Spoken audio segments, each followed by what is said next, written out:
Բարև ձեզ,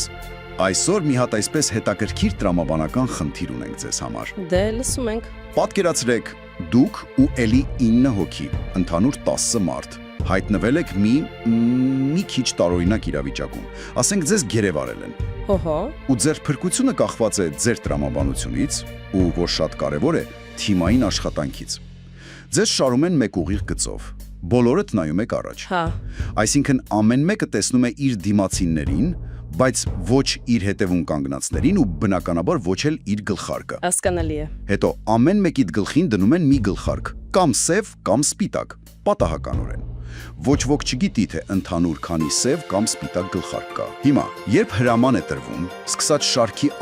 ամենավերջում կանգնածից, Այսինքն նրանից ով բոլորին տեսնում, հա։ ճիշտ է, սկսած նրանից, յուրաքանչյուրդ պետք է հերթով բարձրաձայն ասի ընդամենը մեկ բառ՝ սև կամ սպիտակ։ Փորձելով գուշակել իր գլխարկի գույնը։ Այո։ Ու շատ կարևոր է ուրիշ ոչ մի բառ, ոչ մի հուշում, ձայնի տոնի փոփոխություն, ոչինչ չի թույլատրվում։ Ու պայմանը սա է. եթե ձեզնից առնվազն 9 հոգի ճիշտ գուշակի իր գլխարկի գույնը, բոլորդ ազատ եք։ Առնվազն 9, այսինքն մեկ սխալի իրավունք ունենք։ Ճիշտ այդպես։ Բայց եթե 8 կամ ավելի քիչ մարդ ճիշտ գուշակի, դե վատ լուրեր։ Ու դուք ունեք մի քիչ ժամանակ, ասենք 5 րոպե, մինչև այս ամենը սկսվի, որ իրար հետ խոսեք ու մի հատ ռազմավարություն մշակեք։ Ինչ կանեիք։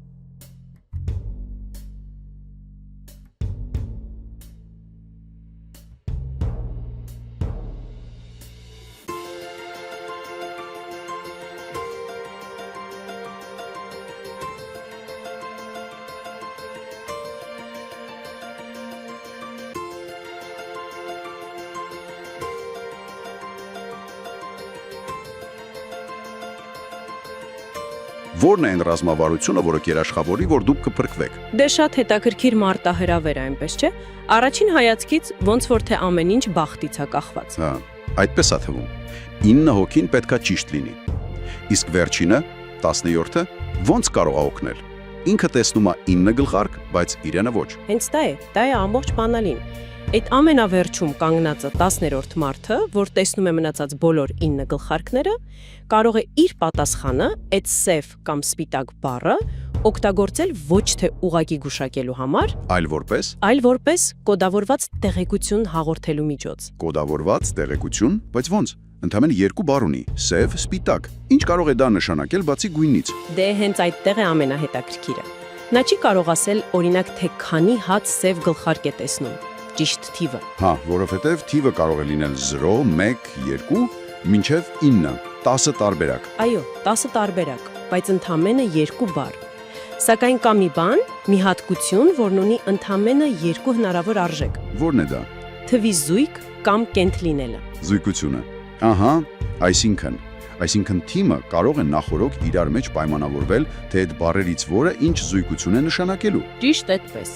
Օրինակ կարող են պայմանավորվել, որ եթե 10-րդ մարդը տեսնում է իր առջևում, այսինքն մյուս 9 հոգու մեջ, կենտ թվով սև գլխարկներ, նա պետք է ասի սև։ Լավ։ Իսկ եթե տեսնում է զույգ թվով սև գլխարկներ, պետք է ասի սպիտակ կամ հակառակը։ Դա ուղղակի պայմանականություն է։ Կարևոր է, որ բոլորը նույն բանը իմանան։ Հասկանալի է։ Բայց դա ոնց է օգնում մյուսներին։ Չէ՞ որ առաջին պատասխանողը, այդ 10-րդը, կարող է սխալվել իր գլխարկի հարցում։ Այո, նա 50% հավանականությամբ կսխալվի իր սեփական գլխարկի գույնի հարցում։ Բայց դա կարևոր չէ։ Հիշում եք, ձեզ թույլատրված է մեկ սխալ։ Հա, ճիշտ է։ Նրա պատասխանի ամբողջ իմաստը ոչ թե իր համար է, այլ մյուս 9 հոգու։ Պատկերացրեք, նա տեսնում է, ասենք, 3 սև գլխարկ։ Կենտ թիվ է, չէ՞։ Հա։ Ուրեմն պայմանավորվածության համաձայն նա ասում է սև։ Բոլորը մյուս 9 հոգին լսում են դա։ Լավ։ Ենթադրենք երկրորդը նայում է առաջ ու տեսնում է իր առջևում, ասենք, 1 սև գլխարկ։ Մեկն էլ է կենտ թիվ։ Նա լսել է, որ առաջինն ասաց սև, այսինքն առաջինը կենտ էր տեսել։ Եթե երկրորդն էլ է կենտ տեսնում իր առջևում, ուրեմն ինչ է ստացվում։ Իր գլխարկը չի կարող սև լինել, որովհետև եթե իրենն էլ սև լիներ, առաջինի տեսած սևերի թիվը կդառնար զույգ, բայց նա սև էր ասել, կենտ։ Հետևաբար նա լրիվ վստահաբար ասում է սպիտակ։ Ահա թե ինչ, հասկացա։ Շատ խորամանկ է։ Իսկ երրորդը Դե երրորդը լսել է առաջինի սև պատասխանը, որը նշանակում էր սկզբում կար կենտ թիվ։ Հետո լսել է երկրորդի սպիտակ պատասխանը։ Սպիտակը չի փոխում սևերի զույգությունը, այնպես չէ։ Այսինքն երրորդը գիտի, որ իր առջևում դեռ պետք է լինի կենտ թվով սև գլխարկ։ Հիմա եթե երրորդը նայում է առաջ ու տեսնում է օրինակ զույգ թվով սև գլխարկներ, նա միանգամից հասկանում է, որպեսզի իր առջևի ընդհանուր թիվը լինի կենտ, ինչպես առաջինն էր ազդարարել, միակ տարբերակն այն է, որ իր գլխարկը լինի սև, ու նա վստահ ասում է սև։ եւ այս տրամաբանությունը ուղղակի շարունակվում է շարքով ներքև, հա։ Այո, Ամեն մեկը լսում է նախորդների պատասխանները, հաշվում է իր տեսած սև գլխարկները ու դրանով հաշվարկում է սեփական գլխարկի գույնը։ Ամեն ինչ հիմնվում է առաջին մարդու հայտարարած սկզբնական զույգության վրա, եւ թե ինչպես են հաջորդ սև պատասխանները այդ զույգությունը փոխում։ դուք հիանալի ամփոփեցիք։ Յուրաքանչյուր հաջորդ մարդ կարողանում է բացարձակ ճշգրտությամբ որոշել իր գլխարկի գույնը։ Նա համեմատում է իր տեսածը այն զույգության հետ, որը պետք է լիներ հաշվի առնելով, թե նախորդները ինչ են ասել։ Առաջին մարդը այո ռիսկի է դիմում, նա կարող է սխալվել, բայց նրա փոխանցած ընդամենը 1 բիտ տեղեկությունը զույգ թե կենտ Այո։ բավարար է, որ մյուս 9 հոգին փրկվեն։ Ուրեմն այս պարզ, բայց շատ խելացի համագործակցային ռազմավարության շնորհիվ դուք ապացուցում եք ձեր տրամաբանելու եւ համագործակցելու ունակությունը եւ դե ազատ եք արձակվում։ Մի պահ ուղղակի խորեք այս մասին։ Ինչպես կարող է շատ խիստ սահմանափակ հաղորդակցությունը զուգորդված ընդամենը 1 պարզ նախապես համաձայնեցված կանոնով թույլ տալ լուծել մի խնդիր, որը սկզբում թվում էր լրիվ անհնարին։ Ճիշտ է։